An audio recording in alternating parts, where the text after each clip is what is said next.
Bienvenue tout le monde sur la chaîne Question de Perspective et cette semaine sur mon analyse du jeu Griftland. Griftland est un jeu vidéo roguelike de science-fiction développé par Key Entertainment qui est sorti le 1er juin 2021. Donc c'est un jeu qui commence à être assez vieux, mais c'est un indie roguelike pas trop connu, donc j'avais envie de vous faire apprendre un tout petit peu. Il est disponible sur l'ordinateur ou sur Nintendo Switch, PlayStation 4, GeForce Now et certains autres choix. Donc, Griftland a des reviews très positives avec 13 000 reviews. Évidemment, c'est un jeu qui a quand même presque 4 ans, donc il y a eu un peu plus de reviews. C'est aussi un jeu indie roguelike qui a été très connu dans certaines places, mais que moi, dans mon cercle d'entourage, je sais que personne ne le connaît à part moi, donc j'avais envie de vous le faire apprendre. Donc, si vous avez envie d'acheter Griftland, il est 22,80$, c'est un prix moyen pour les indie roguelikes, c'est pas très cher. Et le jeu prend environ 28 heures à battre. Évidemment, si vous êtes un complétitionniste, vous avez vraiment envie de le finir, on parle ici d'un 60 heures. Fait que le jeu remplit énormément son mandat. Donc, comme mentionné un peu plus tôt, il a été développé par Klei Studio, qui ont entre autres fait Mind Over Magic, Rift of the Necrodancer, Beastie Ball, Rotwood, Hot Lava, Mark of the Ninja Remaster, Don't Starve Together, Invisible Ink, Crank of the Necrodancer, ou Don't Starve. Donc, plusieurs jeux que vous avez probablement déjà entendu parler. C'est une des raisons pourquoi Griftland a été un peu plus connu, parce que oui, c'est un studio indie, mais c'est un studio indie que certains de ces jeux qui ont été sortis publiquement ont vraiment été des grands succès pour la scène indie. Donc, sur ça, on va se lancer sur les images et répondre à la question, est-ce que Griftland est pour vous? Donc, tout d'abord, quand vous ouvrez Griftland, vous pouvez faire une partie normale ou encore lancer le Daily Challenge.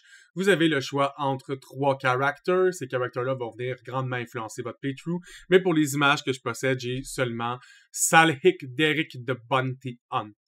Quand vous allez cliquer sur lui, vous allez pouvoir avoir son deck, parce qu'évidemment, c'est un roguelike avec un peu un aspect deck building.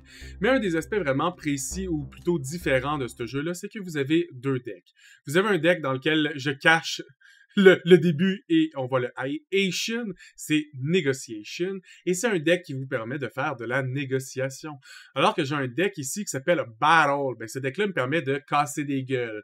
Évidemment, j'ai 3 choses qui sont bloquées pour l'instant parce que je suis à mon premier playthrough, mais vous allez pouvoir les débloquer à force d'y jouer. Vous avez aussi certaines autres informations sur les statistiques de votre personnage juste en haut, en dessous de son nom. Donc déjà, c'est un roguelike avec un petit aspect narratif, donc les personnages vont rencontrer d'autres personnages et ils vont se parler. Vous allez devoir faire des choix. Donc, est-ce que je vais aider The Spark Baron? Est-ce que je vais leave in a hurry? Et si vous apportez votre souris sur les choix, vous allez savoir un peu qu'est-ce que ça donne. Donc, on peut savoir que si j'essaie de l'aider, je vais devoir me battre contre 2 personnes, mais avec elle, comme ally de mon côté, plutôt, je disais.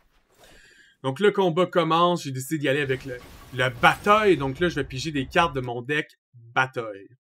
Donc, c'est simple. Vous avez un nombre d'actions que vous pouvez faire par tour, un peu réminiscent de toutes les roguelike deck building. Vous avez un nombre d'actions et un nombre de cartes que vous allez piger à chaque tour et un nombre de cartes qui restent dans votre deck à piger. Et une fois que vous avez pigé toutes vos cartes, ben, ils se remettent dans votre deck, ça rebrasse et on repige. Vous avez des cartes qui ont des dégâts variables, donc ici on peut voir que Stab fait entre 2 et 5, mais on peut voir qu'en bas il y a une ligne verte. La ligne verte, c'est une ligne d'expérience. Si vous utilisez vraiment beaucoup la carte, elle va probablement monter de niveau et ainsi vous donner des habiletés supplémentaires ou des dégâts supplémentaires. Alors que les cartes jaunes de bataille sont souvent plus du dégât, les cartes vertes du deck bataille sont plus souvent de la défense. Donc ici, on peut feinter et s'appliquer 4 de défense. À tout moment, on peut voir les informations de l'ennemi. Donc ici, on peut voir qu'il y a 16 de vie, mais si jamais 11, c'est son threshold de panique. Donc, si sa vie est plus basse que son threshold de panique, le monstre va s'enfuir du combat. Et évidemment, le threshold de panique diminue lorsqu'il mange des dégâts. C'est surtout pour, si vous faites vraiment un gros attaque, vous avez la chance de le paniquer d'un seul coup, mais habituellement, c'est pas ça qui arrive. Lorsque vous approchez votre souris des icônes en haut de votre barre, vous allez avoir toutes les informations de vos conditions. Donc ici, on peut voir que j'étais wounded, puis qu'est-ce que ça ferait d'être wounded. Si jamais vous avez l'impression que le combat se passe vraiment mal pour vous, vous pouvez toujours essayer de run away et vous enfuir. Et comme tout bon roguelike deck building, vous savez exactement ce que le monstre va faire au prochain tour. Donc ici, on peut voir que lui, il va essayer d'attaquer pour 2 et lui, il va attaquer pour 3. Donc ici, il m'a fait le statut Impair. Si je voulais aller voir qu'est-ce que ça fait, je pourrais apporter ma souris dessus. Mais à la place, j'ai décidé d'utiliser Sal Dagger qui me permet d'utiliser un choix entre deux cartes qui vont coûter 0 d'action.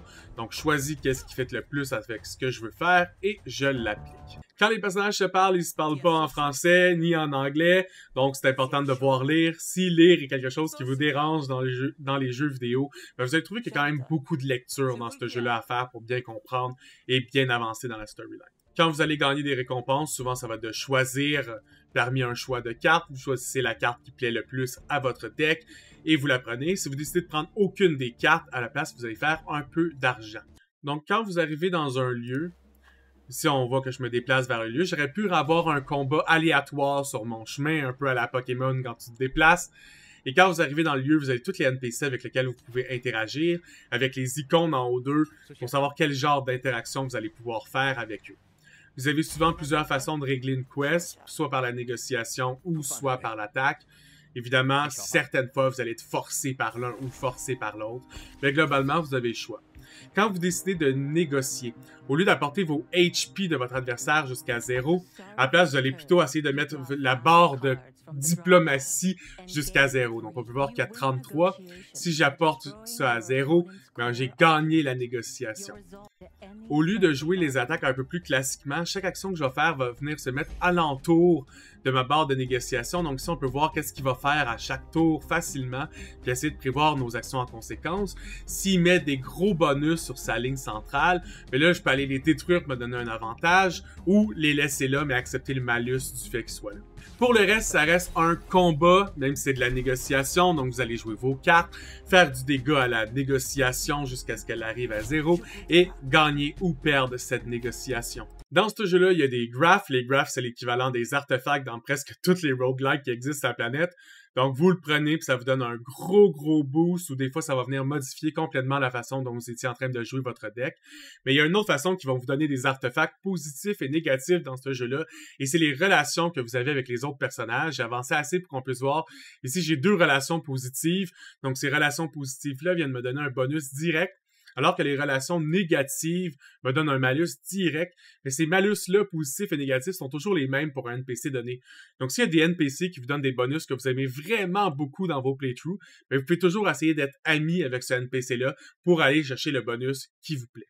Ici, on peut voir qu'il y a un nombre de jours, il y a un nombre d'actions que vous pouvez faire dans une journée, mais lorsque vous allez vous coucher, ça va vous redonner vos points d'HP, qui est une des façons de ne pas mourir définitivement dans ce jeu-là. Donc, oui, il y a un aspect roguelike, mais il y a un aspect de heal un peu plus facile que dans certains roguelikes. Et de temps en temps, vous allez tomber sur des adversaires très difficiles, qui sont un peu des adversaires de fin d'acte, comme si je devais battre un assassin avec 130 points de vie, alors que moi j'en ai seulement 58 et qui met des cartes négatives dans mon deck en plus de ça, ce qui m'empêche de jouer mes vraies cartes à moi. Et c'était mon premier playthrough, donc évidemment, il va me tuer. Et une fois que vous mourrez, c'est tout simple, dans le fond, game over, vous recommencez une partie, soit vous prenez un nouveau personnage, vous prenez le même personnage, et vous essayez de voir, est-ce que les choix que vous avez pris, est-ce que les alliés que vous avez eus, est-ce que les ennemis que vous vous êtes faits, ont été les bons choix au final pour vous? Est-ce que c'est ce qui vous a permis de gagner ou non? Puis évidemment, comme tout bon roguelike, lorsque vous terminez un playthrough, ben, vous allez monter de niveau sur votre personnage et donc débloquer des cartes supplémentaires dans votre deck, soit que vous pouvez prendre en level-upant ou que vous avez directement dans votre setup. Donc, vous commencez avec ces cartes-là maintenant dans votre deck de plus, souvent des cartes qui sont meilleures. C'est fait pour qu'à chaque playthrough que vous faites, la partie devienne de plus en plus facile, vous devenez meilleur et votre personnage devient lui aussi meilleur. Donc, Griftlands, c'est un jeu qui est quand même le fun dans l'optique où il y a 2 optiques. Je trouvais ça le fun, un jeu qui me propose de faire de la bataille, mais aussi de faire de la négociation. Personnellement, j'aurais préféré qu'il soit un peu plus différent. Oui, la mécanique est pas exactement la même, on met un petit effort pour qu'il soit pas 100% le même système, mais il reste beaucoup trop similaire à mon avis, alors qu'il aurait pu se pousser, ou juste peut-être peaufiner un tout petit peu plus pour atteindre cette diversité-là que je recherche. Mais concrètement, ça reste un jeu vraiment le fun, un roguelike qui a beaucoup de rejouabilité et qui met un aspect un peu plus narratif que le roguelike classique. Donc, si c'est quelque chose qui vous intéresse, je vous invite grandement à y jouer. Et sinon, comme d'habitude, au plaisir de vous voir sur ma prochaine démonstration. À plus tout le monde!